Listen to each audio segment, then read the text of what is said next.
You're listening to Stories to Create with your host, Cornell Bunting. Author, motivational speaker, and founder of ES Each Episode. Cornell sits down with inspiring voices to uncover the stories that shape who we are and who we're becoming. Get ready to listen, learn, and be inspired. The show starts now. Yes. Welcome to another episode of Stories to Create podcast right here at EOS Club. I'm your host, Cornell Bunting. It's another exciting day. I know you guys was a little bit nervous because I was away for a little bit in the hospital, but you see me. It's all good. It's a beautiful thing. But listen, long-awaited interview that was supposed to happen from season 6 is happening in season 7. I told you guys it was going to happen. So with that being said, for you guys that is all about how to get healthy and what does that look like. Listen, we have the perfect guest for you guys today. It's a beautiful thing. She's doing a lot of philanthropy work. She works with a lot of the ladies in Southwest Florida, doing her thing. And we are going to be talking to none other than, some would say Darlande. Darlande. But we just Darlande Jean-Charles. Welcome to the show, love. Thank you so much. Thank you for having me. I'm excited to be here. Listen. Hi, everyone. This is so cool. So you're an RN. I am. And what is the BSN? What is that? So that's Bachelor of Science and Nursing. There you go. So I have my bachelor's in nursing, yes. It's a beautiful thing. I'm learning a whole lot. So what we do with our guests, we treat them to a tale. So we're going to have you take our guests on a tale. We're going to take us back to the early years. Where were you born? Where you grew up? I was born in Haiti. I moved to America when I was 13 years old. Okay. I am adopted. So my adopted parents, which is, by the way, my grandparents, brought me to America. Okay. So your real parents, they couldn't handle the situation, so they gave you to someone else that could do a better job financially. Yes. So my mom, my birth mom, she gave me away to her dad, and my dad adopted me and brought me to America. I see. And I've been here ever since. Wow. So, with that being said, like mom, giving you away, is mom still around? Yeah, she's still here. You talk to her? We do talk. We have a relationship. Nice. It's still in the building stage. Okay. Because that relationship didn't really get started until 2011. Wow, you was upset with her, huh? Not really. My adopted dad didn't really want me to have that type of relationship with her. I think it was just kind of like the best. I guess that was their arrangement to separate that. And when I moved here to America at the age of 13, my adopted mom and my adopted dad, I had that relationship with them, but my adopted mom passed away very early on. I think I was just about 14 years old. Wow. So I was just with my dad, and he passed away in 2011. And then that's when her and I started our relationship. For sure, because then that's when we reconnected. So you knew English when you came here at 13? No.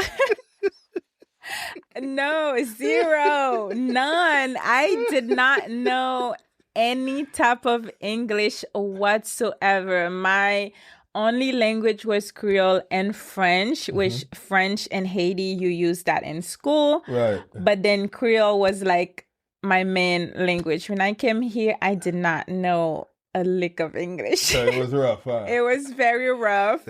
I was bullied. Oh, you was? Yes, I was. I was bullied. And I started my education here in high school. When my dad was taking me around for school. They told him that I was very advanced because they used to do a test. Although I didn't know English, I know math. Okay. In Haiti, the education is a little bit longer. Yeah. So it doesn't really match the education that they have here. Right. So you do more stuff in Haiti. I see. So they gave me a test and I passed the test with like a very high, level. I guess they were trying to see like where I was at. Right. And then they're like, okay, she doesn't know English, but she know math and she tests on a very high level. So we're going to put her in high school. Nice. And I started in high school. Okay. In ninth grade. And I was bullied because I didn't know French and I had to do, what do you call those classes again for English learners? Well, it's an English class. Yeah, you had to do those classes. Okay. So it was... So that was rough. So yeah. So you didn't even bother getting into sports because it was so rough for you. Yeah, it was very rough in high school. Like early years was very rough. Being Haitian and they make fun of you for not knowing English and then other stigma like you eat cats or whatever. I never get into that, so I don't even know what that is even mean. And for the record, I have never eaten cats. Coming from Haiti, no, I'm serious. Like coming from Haiti, I have never in my entire life been offered to eat cats. So I couldn't even understand where... Okay, so that was never a thing in Haiti either. For myself, at least, or where I grew up, or the household that I came from, we've never eaten cats. Yeah, wow. So it was rough, but I got used to the environment. I've learned English pretty fast. My dad was very intentional with me learning English, watching TV, help me read. He didn't want me to speak Creole in the house. Right. So I ended up learning English very fast. Although my accent is still my accent per se, because you can hear it still. It's good. You can still hear it. You but can still hear learn, it. Yeah. Learn. Yes. You're doing great. Yes. Yeah. I must say, you are doing great. So, finishing high school, what was your next move? Like, what do you feel like you wanted to do after all the challenge you had to deal with in school? You know what? I want to go in the work world. What does that look like? So, to go back to like that mindset, I didn't really know what I wanted to do after high school. My adopted mom, she ended up dying with cancer. So when I moved to America, she was already very sick. I see. And I spent that year helping my dad taking care of her. So as soon as I moved to America, I become a caretaker. I see. Okay. And she had cancer and it was very progressive. Right. She was dying. Yeah. And my dad didn't want to put her in a home. So my dad kept her in the house with hospice. Yeah. And hospice nurses used to come in and help us with her. Okay. But myself and my dad was the main caretaker for her. Right. And I had a little sister. She's also adopted by both parents, and of course she's way younger than me, so I had to take care of her as well. So not only becoming a caretaker for my adopted mom, my dad, and then my little sister. There was a hospice nurse that used to come over to the house, and she used to tell me about nursing, and I would see how she take care of my mom and also the way that she would help my dad with us. And it wasn't really like her job to take care of us. Right. And that was inspiring to me. Okay. So I would ask her like, okay, what is nursing? Because I didn't really know what nursing was. My dad always wanted me to be a doctor. Coming from a Haitian household, you either a doctor, engineer, lawyer, something big. Yeah. So nursing, like my dad wanted me to be a cardiac surgeon specifically. Okay. He was set on it. You're going to be a cardiac surgeon. So that was like my goal in life. Right. But when that nurse started coming to the house, taking care of my mom, and I would see the things that she does, and I'm like, oh, this is very nice. This is very inspiring. I want to do something like that. Yeah. And she would tell me like, oh, this is all the steps. This is what I had to do and stuff. And after my father was killed, he went to Haiti, left us, went to Haiti like for vacation, and then he was killed in Haiti. Wow. He was killed while he was there. So everything changes at the age of 17. Yeah. And all of a sudden, it was just me and my little sister. And yeah, we had family around, but everything changed, you know? Yeah. So it was just like, okay, I just graduated high school. I graduated early and in my first year of college, and now I have nothing. I don't have a parent to guide me. I don't have nobody. Yeah. So when and then I ended up moving here with my brother, or my adopted brother, and he has 3 daughters, and he pretty much welcomed me and my little sister in his home and kind of like adopted us as his child as well. And and he was just like, okay, so what do you want to do? Because, you know, you got to pick a career. And I used to do modeling in my younger age. Right. And I figured pretty early on that modeling was not going to be the career for me because I wasn't tall enough. There was that stigma back in the day that you have to be like 6 foot something. Right. And I was just 5'6". So he was just like, what do you want to do? And I'm like, well, I guess nursing it is. Yeah. So I looked around, found nursing school, and I registered, and that's pretty much kind of like where my career started. Yeah, you got in there, and so you work with some of the main hospital like NCH or no, I've worked with Physician Regional, and I did about 3 years there. And before that, I worked with a lot of assisted living because I started my career like from the bottom. CNA, like I started as a HHA in home health, and then I go into like CNA, and then from CNA I went to LPN. From LPN I become an RN. When I become an RN, my first year in RN as an RN, I was the director of nursing, which I was like pretty young, like 25, 26. Yeah. And after that, I was like, okay, I need the hospital experience. Right. So from there, I left that job and I went to Physicians Regional, and I spent about 3.5 years there. I did cardiac, Med-Surg. And then from there, I transferred to the ER, which was like my dream job. Yeah. And from the ER, I was getting pretty overwhelmed with everything after COVID and short staff and everything that was going on. And I'm like, I need something to do. I need something else to do because I love nursing. It's something that I'm extremely passionate about. And I didn't want to lose that passion, but I felt like I was. Right. So I was like, okay, I need to figure something else out. And then I started doing my research. Okay, what can I do next? Right. And then Nurse You to Wellness. The Nurse You to Wellness got birthed. Yeah, Nurse You to Wellness got birthed. And I feel like it was definitely a gift from God, like an idea. Because, I mean, yes, in some part of my life, I've always wanted to own a business. I know, like, I didn't want to keep working for people. Right.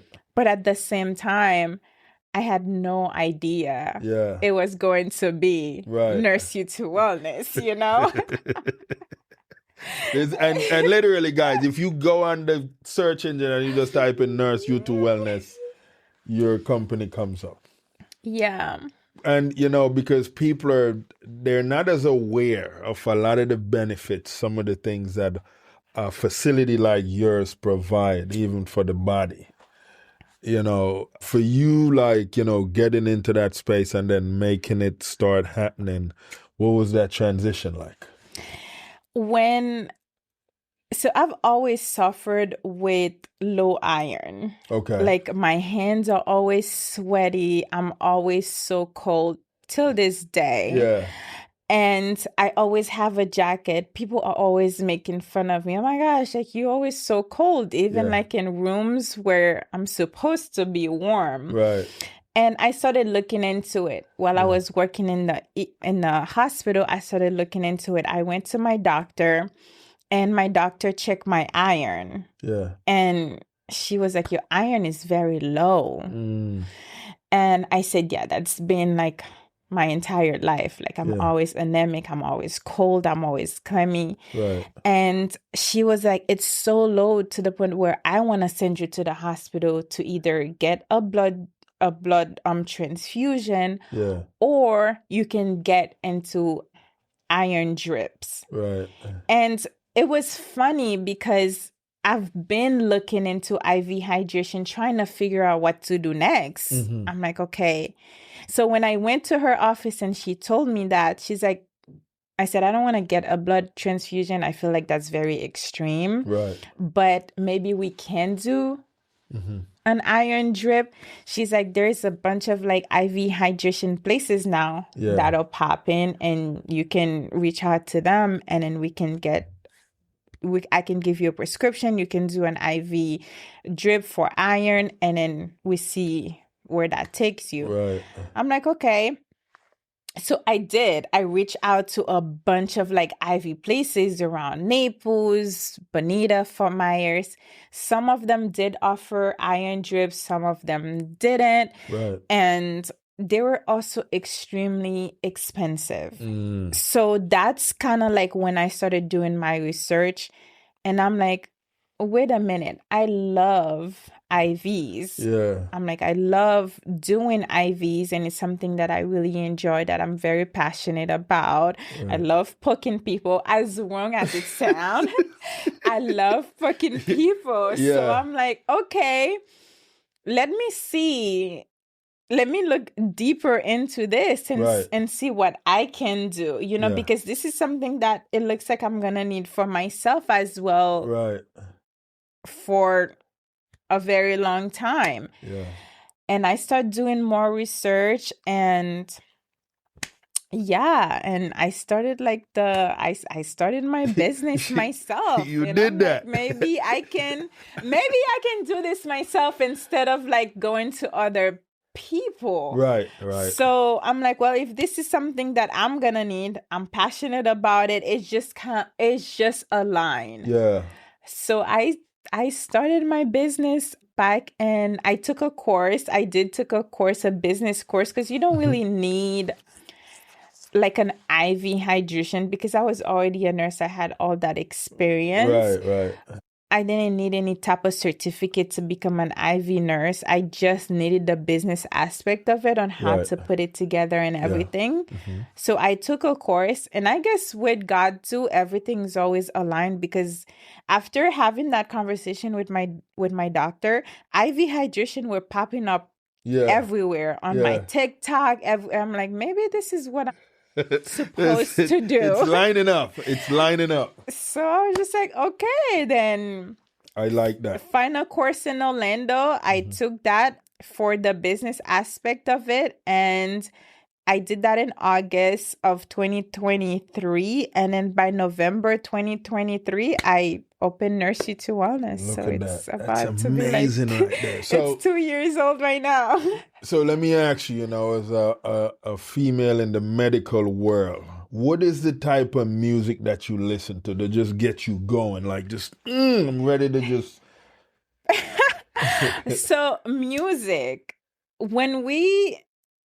Like, as a Haitian, which is probably going to be like, oh my God, you listen to Celine Dion. I listen to Celine Dion a lot. Yeah.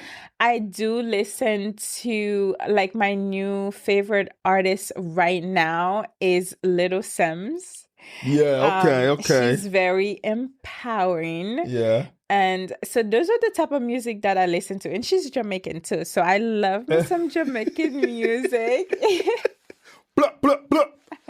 I listen to Jamaican music, and then it depends on the mood that I'm in. So in the morning, I love something that's more like, love songs and more calming. So Celine Dion. Okay. But if I'm trying to get motivated and more like, pursue your passion type vibe, it's Little Sims right now. Okay. And that's like grime music, okay, guys? That's type of like a grime type of music. So, because some people probably don't even know who Little Sims is, but now you guys might go check her out. And Shout out to her. Little Sims, you got a big fan over here. If you see this interview, I love you. And love your music. This is good. Now, I know the diverse of culture that's here in Southwest Florida. With you doing what you do in the hydration world, and then outside of that, because you're still doing your nursing and stuff like that. Yeah. What does those interactions look like? Are you getting to really have a diverse relationship with different people from different parts of the world, or? Right now, I have been going to a lot of so there's a lot of stuff going on in Southwest Florida. It is a little bit harder to break into that market because, I'm doing something that's most insurance company would say that it's luxury nursing, right? So people truly have to realize that, oh my gosh, like this is something that I need or something that I could use. And in the beginning, I did question myself. I was just like, oh my gosh, because this is cash based, insurance doesn't really pay for it. Are people gonna see that this is something that I can use? Because a lot of people's challenges is like, okay, I can just take my vitamins by mouth. Right. Which you can. Right. Like you can take your vitamins by mouth. But with the IV, it does reach your bloodstream faster. Right. It's straight vitamins. It doesn't, it completely bypasses the GI tract. So you get exactly what you need when you need it. Right. And then you feel the effect right away. Yeah. So I've been going to a lot of different events, different meetings, and just trying to get myself out there and educating people like, okay, this is what this is. Like, I know right now it just kind of seems like it's a trend, but it's not. It's something that you actually really need. Not only you get the hydration, you also get the vitamins in there. A lot of people, they don't really take their vitamins every day. Right. And a lot of people don't like drinking water, or they'll just reach out for an energy drink when they feel like they're having that crash. Right. But what if you switch that energy drink for something that's more beneficial, not only now, but in the future? Because the vitamins have so much effect to it. Yes, you do the B12s and for energy, but it also helps you with your blood. We need B12 in our DNA to kind of like, so there's just so much like effect to it versus like you reach out for an energy drink. Yes, you get a little energy right then and there, but then it's not good for your kidney. Right. Versus if you do a vitamin drip, it's hydrating you, giving you that vitamins that you need that you're not taking every day. Right. And helps you with so many of your organs. Right. You know? Wow, I love that. And you have party goers hearing this and they're like, okay, we party all the time. What would you say to us? Like what would we need to do to keep the momentum going? So we have the hangover drip. The hangover drip. Ooh. Which is like, so when you drink alcohol depleted you in so many things. you're dehydrated and you wake up with a hangover, you have the headaches, you have everything else in between. So the hangover drip, what we do is pretty much we bring you back to life. We give you the hydration, we gives you the vitamins that will help you kind of like not have that headache hangover the next day or whatever. Not to say or just go back and party, because again, that's kind of like counterproductive. Right. So, but it's like if you have one of those nights and you're like, oh my gosh, I don't want to wake up with the hangover, then yeah, definitely replenish yourself back with vitamins and fluids. And this is good. Just like give it a try. Don't. So, and of course, we have a lot of entrepreneurs listening to this as well. And I know their question would be, what keep you going? Like when you get those moments where things are discouraging, what keeps you going? Stay with us. We'll be right back.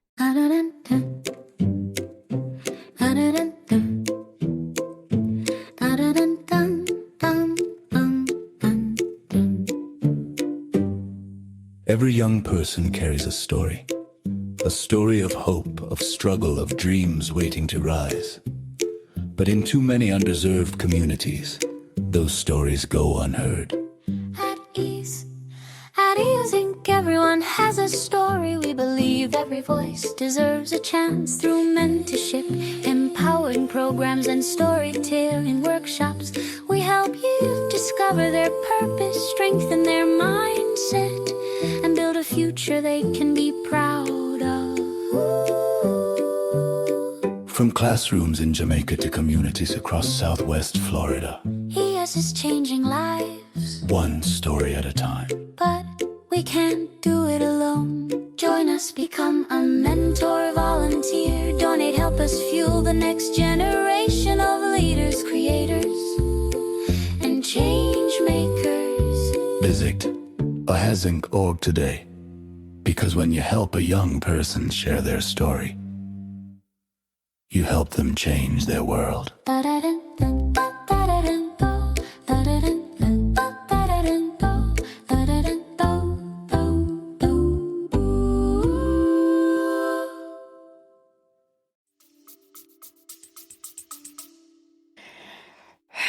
So for myself, my why, because I had a mentor for about a year and our contract is ending in March right now. And she always told me to find my why. And that was just kind of like the main thing with my business. Yeah. It was just like, it wasn't just, I didn't want to just do a business just to have a business. Right. I wanted to actually make a difference in people's life. So I have two whys. One, it's my daughter. My daughter keeps me going every single day. Nice. But my other thing is I never wanted to keep working for people, and in a sense where it's like it was just kind of like a system. We Yeah. are in a system and it's like a cycle going. Right. In the ER, you see about 25 to 30 patients, clients a day. Right. And at the end of the day, you can't even remember who are those people Right. that you meet, Right. what did you do for them and stuff. Yeah. If you have a death, okay, you take them to the, like you do everything that you need to do. Let the family know, you take them to the morgue. By the time you take them to the morgue and come back, you already have another patient in that bed. Yep. You have no time Right. to process it. Yeah. I wanted to take care of myself too in that aspect of my mental health. But at the same time too, I wanted to have that one-on-one connection with people. Yeah. When I meet them, if we do a drip or whatever it is, because I do other things too than just the IV drip. I help people who's going through surgery. If they need a private nurse, I can do that. I help the elderlies who wants to be in their home Right. and don't want to go to a nursing home. So if they need a nurse to be there and help them with their medication management, I help them with that too. But it's that one-on-one. I was looking with people to have that connection and be like, hey, I'm here. I can help. How can we do this together versus, oh, it's just another client. I'm just in that spinning wheel of system. It's just like, you know what I mean? Yeah. That's very caring though, because you don't have a lot of people that look at it like that. So that's pretty cool. And just to have your daughter as one of your wives, and then comes the question on how you handle the balance. How do you handle what that look like, being that mom to her, and then making sure that you're hitting all the checkpoints for your business to be where you need to get to? It's hard. Yeah. I'm not going to lie. It's very hard to balance being a mom and a business owner and everything else in between. Yeah. It's hard. But when I look it back into my life, where I came from, you know, like I came from Haiti, and I never thought that I would be here, not only like in America, but also like as a business owner. But now I have somebody that's looking up to me. I have a daughter that I have to model for. When I was growing up, I didn't have a lot of role model. You know, it was just people on TV. I wish that I had somebody physically that I can say, oh my gosh, if she can do this, then I can do it as well. You know, so I think for me, it's kind of like when I look at where I came from, and then I'm like, I have so much opportunity here that I can really change my life, not only for myself, but for her. So I'm definitely going to take advantage of it and do as much of it as I can.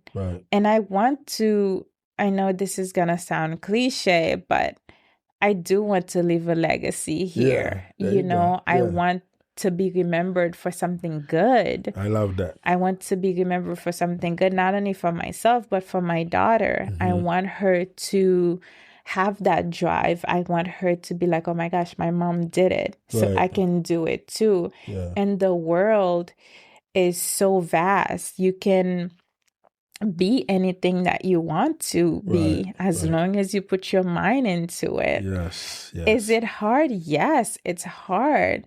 But once you find out what your why is and the legacy that you want to leave behind, then everything else is noise. You know? Ooh, tune out the noise. Tune out the noise. Tune out the noise. You mentioned earlier that you have a mentor, and you know, for a lot of people that's really important. You know, and we're gonna give the mentor a plug. What's the name of your mentor? And so my mentor is Dr. Tap, and we met at about 2 years ago at the Ladies Power Lunch. I am a Power Partners, we call it, there you go. At the Ladies Power Lunch. Okay. And a little backstory with that. About like 2 years ago, when I just started my business, I was like, oh my gosh, I was scrolling on Facebook and I saw this ad that there was this, you know, event going on in Naples and they were looking for businesses. Now, mind you, I'm extremely shy in a sense. And I was like, okay, like they're looking for business. I'm a new business and I need some clients. So I reached out to them and they reached out to me right away and they told me everything that I needed to do. So I was just like, okay, the event is coming. And when the event was coming, I reached out to pretty much everybody that I know. I was just like, oh my gosh, I have this new business and I need help. I call my friends, call family. I'm like, this is going to be my first event. I don't know anybody. I need help. And everybody pretty much said, no, I can't help. I'm busy. Man. I'm this, I'm that. And I was freaking out going into that event. And I did it anyway. I was just like, okay, fine. I am gonna go by myself, not knowing anybody, but what's the worst that could happen? Put it out there. Worked into that event, set up my table and everything first time. Yeah. And then I met my mentor. Oh, She also had a table there. We connected, we exchanged numbers, we took pictures. And then there, not only that one single event decision changed my life, because now I am in their book, the Power Partners Project, Right. but also ended up with that mentor as well. Yeah. And now it's like fast forward to like 2 years later. Yeah. I'm like, I never even thought that. Right. You made progress. But I made progress, Yes, ended yes. up with a great mentor, and also ended up like in amongst a bunch of amazing group of women that loves to support each other. I love that. So I love that. It's a beautiful thing. People are seeing so much women group now, and they feel like it's it's overpowering a lot of the guys group, and the women are doing more stuff now. For a lot of people that are getting nervous, like some of the guys that are saying, well, the females are showing all these alpha signs and doing all these alpha stuff. I'm going to reach out for my coffee for that. And, there's all these different conversation around that, and, how some guys, ended up feeling after a while when, let's say a guy that's an introvert that's not necessarily have those alpha traits or whatever, he gets demoralized or whatever they would say in that. How you speak on that? So here's the thing, right? Like, I feel like if you are a man and you see a woman who's driven and a woman who's ambitious as alpha, something is wrong with you. Because it's like, what is alpha about a woman who's driven and ambitious? Right. Because for me, it's like, you should be proud of that. Oh, definitely. You should be very proud of your woman going out there and do what they can do, especially like to help support the household. Right. And I'm not saying that the woman who doesn't are any less. Right. They're not. Everybody in life has a path that they choose. Right. If you choose to be, like a house maker or stay-at-home mom per se, housewife, or housewife, or you decided to have a business or whatever, that's you shouldn't dim your light because somebody else think that you're alpha. Right. And for me, it's like I've always had that. I grew up with a dad that taught me how to change a tire when I was like 13, 14 years old, and tell me that I didn't need to wait for a man to help me do that. Right.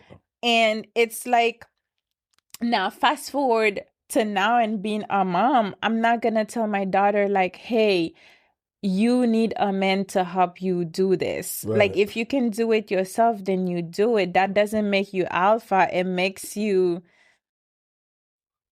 an independent person. It makes you like, okay, I can survive life by myself if that ever comes to it. So just so you know, because you have already went on Enchanted Waters a little bit. So, and I know we got some of the guys that are already rebelling a little bit on. So what do you say about those women that's making more than the guy, and then they be trying to stun on the guy and try to talk down to them and all these different things? How do you speak on that? I don't think you should talk down on anybody. I really don't think that. I don't support that, right? I don't support that, okay, just because I'm making more money than I get to talk down on anybody. Right. But at the same time, too, I don't think you should dim your light to make somebody else feel comfortable. Right. It should be a balance. Yes. I support you, you support me. If I can support you in your potential stage, I call it, so Right. you can support me in my progress stage, Yes, right? yes, I don't yes. see you any less as me. Right. I just so happen to, because when it comes to like nursing, right, or other careers, like yeah, some people, the woman will be making more money than the man, and Right. there's nothing wrong with that. Absolutely not. There's nothing wrong with that. Yeah. If that's what you chose and that's the relationship that you chose, then that's what works for you. Yeah. But I don't think you should also use that as like a weapon and talk down on other people, Right, especially if you're the one that chose that. Right. But now if it gets to a point where it's no longer working out for you, or it's no longer working out for you guys, then go your separate ways. Right. But I don't think that person should be talking down to you because you're going up and they're not, or you talking down to them because Right. it's like, you shouldn't call me an alpha because I'm ambitious Right. and driven, Right. and I shouldn't look down to you, Right. looking down on you because you're not as ambitious. At the level. I it's get a it. respect Yes. on like both level. You know what I mean?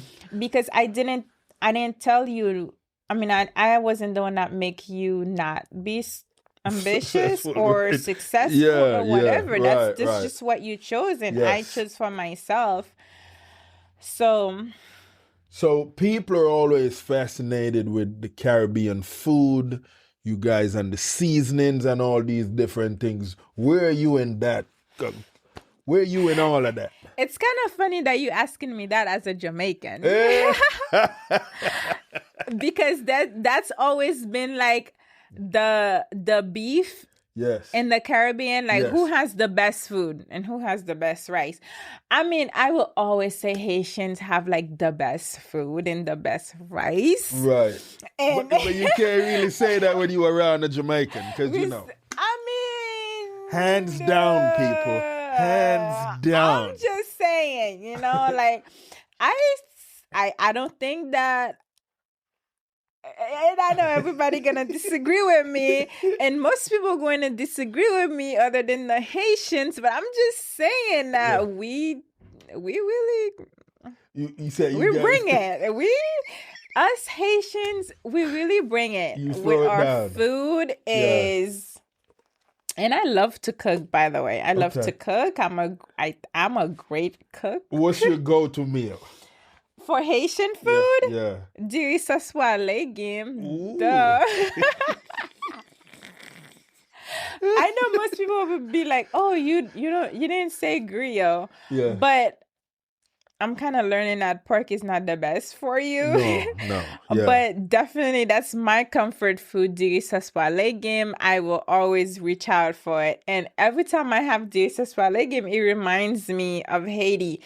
Haitian food takes so much time to cook, and a lot of Caribbean foods too. It Right. takes so much. It's like an art. Yeah. You put your soul into that food, and especially like making legume. There's like 3 to 4 process step of making legumes, and it's like So we're talking hours here. hours. Okay. Wow. Okay. It does take hours to make Haitian food. That is amazing, though. That is amazing. So if there was a food that you could live on for a week, it would be... Du ça soit légumes. Yes. Wow. So if you You don't have know how to rice. pronounce it, because there's a whole lot of... It's like, it's so smooth how you So say it's it. white rice and black beans, but the way that you make the black beans, it's not the way that it is at Chipotle. You literally like have to blend the beans and then you turn it into like sauce. Oh, like you puree the beans. Oh. And then that goes over the rice, and then the legume, it's like a vegetable like stew in a way. Like you Okay. cook the legume and then all the vegetables, And then you use, because we don't really use anything processed in Haiti. Right. You do everything by hand. Good. So we use like, how do you, I forgot how you call these things in English. And then you smash it until it becomes like you fine beat it. and Okay, stuff. like you and grater it? Not like, it's almost like some people now that they're in the US, they'll put it in a food processor. Okay. And then use that. But in Haiti, we just use our hands and just smash it Just with smash it out. something. And Wow. then, you know. Listen, you guys do this once. I don't even know if it's a sauce or whatever it is, but it has like cabbage and it is so hot. It's pickles. where she's like, because like when I moved here, I didn't know what coleslaw was Right. until I moved to the US. Right. And the first time I had coleslaw, I was like, oh my gosh, it's. You didn't like it? No, I don't like coleslaw. Okay. Because I was just like, okay, it's creamy and it's cold, and Right. but then it reminds me of pickles, because we pretty Ooh. much kind of like use the same thing, like Right. cabbage and stuff like that, Yeah. but it's spicy, Right. and that's all I'm used it's to. And we brutally use spicy. and What do but you guys everybody- put in it to make it so hot, though? habanero peppers. Uh-huh. It's a there is seasoning in habanero peppers, and then there is white vinegar, and then there is lime juice. Okay. So you having that zest Yeah. in it, plus the spice. Oh, that's a serious zest right there. You can't even put a big portion, but a lot of you guys like that. Yes, it's like you cannot have griot, which is like our plantain, pork, but some people, we also do like fried beef or fried goat. Yeah. You cannot have that without the pickles. That's like a pickles. staple in the fried food. You guys hear the name? It's pickles. Yes. They have nothing to do with what is in there, but that's the name. Like, that is pretty I know. cool. And I actually have no idea how they came up with that. No? I have no idea. So Wow. So for individuals that, is like, okay, how can we get your service there? How can we find it? What does that look like? I do have TikTok. I have TikToks. I have Instagram. Okay. I have my website, which is www.nurseu2wellness. And that's NURSEU, the number 2, wellness.com. You can book your appointment that way, or you call me 239-413-3726. You can also reach out to me on all my social media platforms, TikTok, Instagram, Facebook, Nurse You to Wellness. Yes. And it's pretty simple. Even if you don't know what is it that you want to do, and you just tell me what is it that you are feeling or you're looking for. Like if you are low on energy, or you had one of those, party nights, or you're feeling dehydrated, you don't drink a lot of water. Right. I also work out with athletes a lot. Like if they have sore muscles and they don't drink water, I always said, instead of reach out for a Celsius in the middle of the day, Right. if you are low on energy, call an IV hydration nurse and talk to them about maybe getting some B12s, or for the athletes, L-carnitine. And I know there's a bunch of like medical names right now, but You checking the boxes. Yes. Reach out to an IV hydration nurse and ask how you can help. And, again, with the flu season right now, like a lot of us, we are down with the flu for a week or 2 weeks and on. But you don't have to be. Right. If you're not the type of person that does the flu shots and stuff like that, and you still get the flu is rough. Right. When you get the flu, you don't feel like eating. You don't feel like drinking. You just in bed. But we have vitamin C, we have zinc, we have glutathione, we have all these things that we can put in a cocktail in a bag together to help you battling the flu. Right. So you don't have to be in bed for days, Right, because you right. get all those nutrients and vitamins all in one bag. And it's something that's been found to be effective. Right. Yeah. So instead of just like, if you don't feel like swallowing anything, if you don't like, because zincs and those big vitamins, they're pretty big, and plus Right. your body still have to digest them. Right. You can schedule a vitamin drips, and you get that. It goes straight into your veins, and you feel better right away, If you got to live on fruits for 2 days and you can only choose between pineapple and watermelon, which one would you choose? Pineapple. Ooh. I love pineapple. I really do. I'm not so much a big fan of watermelon. So pineapple for me, for sure. I love that. What was your favorite cartoon? Cartoons. When I was younger, I used to love Tom and Jerry. That's my cartoon too, people. You know it. Yes. I love Tom and Jerry like Yes. a lot. I love SpongeBob. Come on, SpongeBob. I mean, Wow. who doesn't love SpongeBob? But now that I'm a mom, Yeah. there's just so many cartoons that I watch, There and you I go. watch them over and over and Yes. over and over again. But definitely the classics, That's- like yeah, Tom it's and amazing. Jerry, Yeah. and I just found SpongeBob. out SpongeBob, they have a drive-through at the Krusty Krab. I didn't even know they A had a drive-through? drive-through. Yeah. I didn't know. Yeah.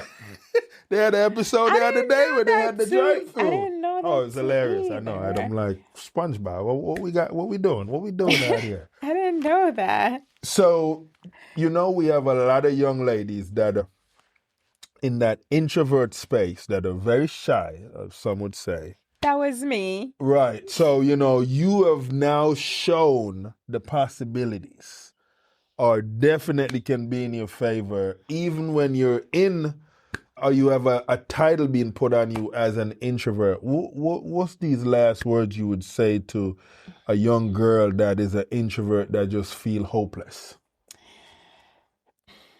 First of all, don't be hopeless. That's the first thing that I would say.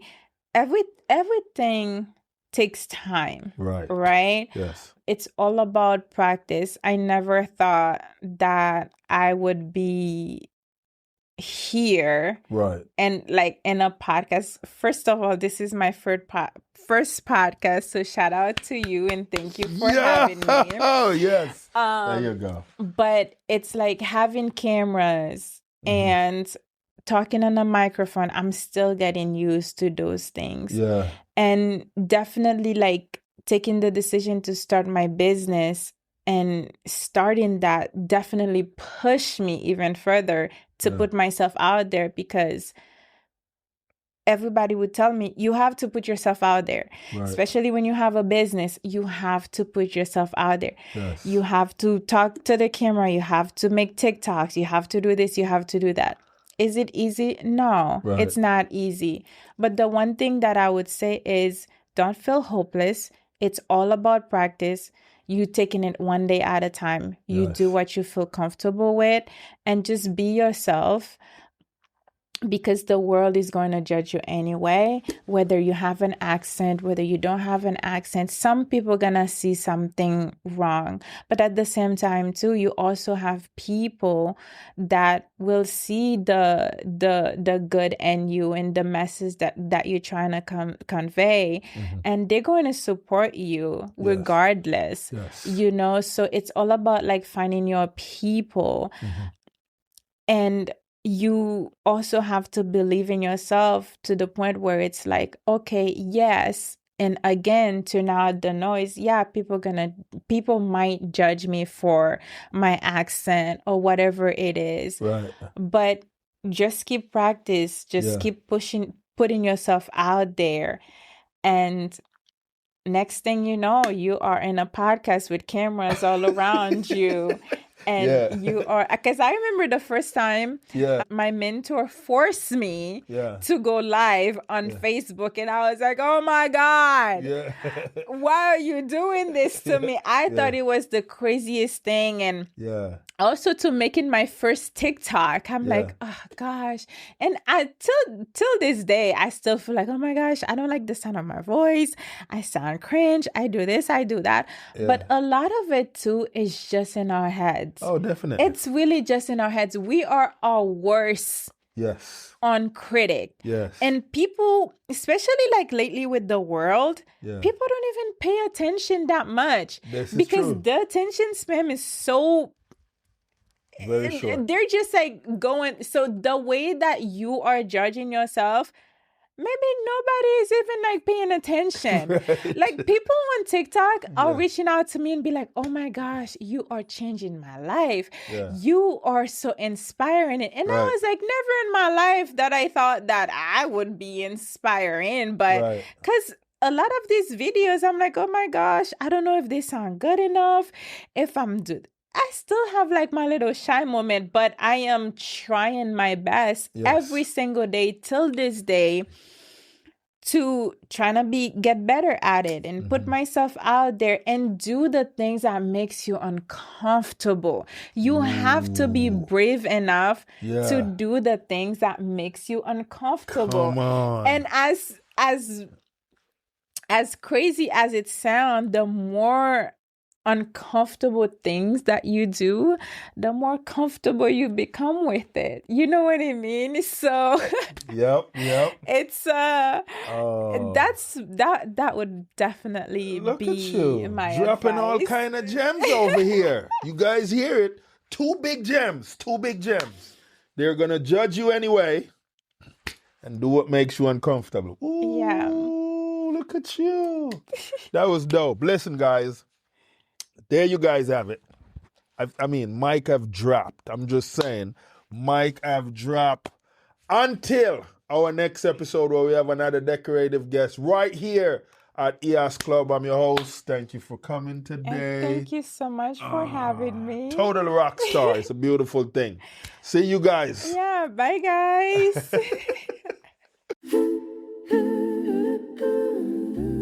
Thanks for tuning in and downloading this episode of Stories to Create. We appreciate you being part of this growing community of storytellers and listeners. If today's conversation inspired you, please share the show with friends, family, or anyone who could use a little motivation in their journey.